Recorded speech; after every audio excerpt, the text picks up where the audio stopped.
everyone, Andy here from Able Cinetech, and today we're looking at the nanoFLASH from Convergent Design. This is their compact flash recorder. Records directly in a SDI, HD SDI or SDI into it, into various forms of MPEG-2 long op. This is or iframe. So it's an MPEG-2 recorder. You can do in long op between 35 and 180 megabits per second.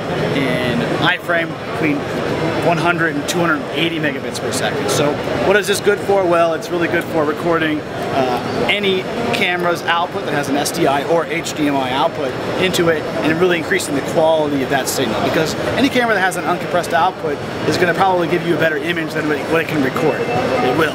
And the nanoFLASH can really up the quality of your recording. Whereas, for instance, this camera that I'm shooting you on right now, I think records 19 megabits per second. So we can take an HDMI signal from this Canon camera right here and record it at up to 180 megabits per second in long op, or up to 280 in iframe.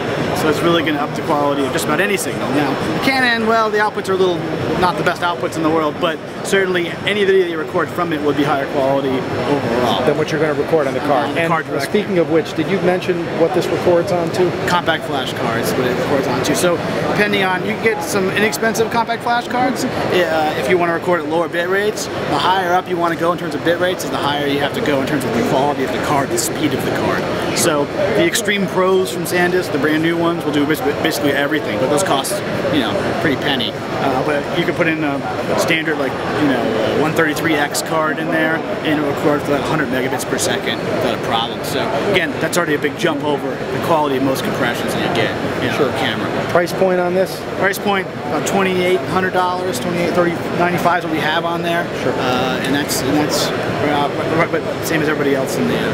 How's this stack up to the Key Pro? Well, the Key Pro has some advantages in terms of compression and also in workflow in some ways. The Key Pro has records in ProRes 422 and 10-bit, as well as ProRes HQ and 10-bit. So there is advantages in terms of the compression there, but it's much smaller, it's much lighter, and frankly, compact flash is actually kind of easier to deal with than a hard drive in a lot of situations, So, and I think it comes in what, about half the price or so? About half the price, yeah. Sure.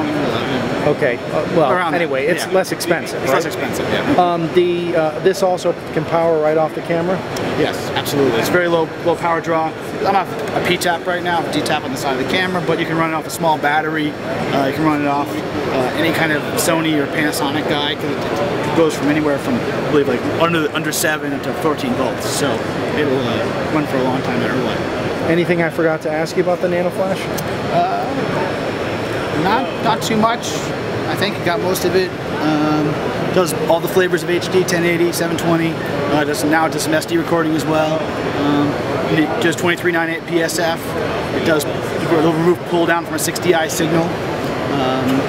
And they're adding some variable frame rate modes also in 720, so it's pretty good. That's great. Well, Andrew, thank you very much. Thank you. Appreciate it. Nice meeting you. Can I just get you to point to the... Let me get my focus set here. I was wrong. For me, look at that. Whatever.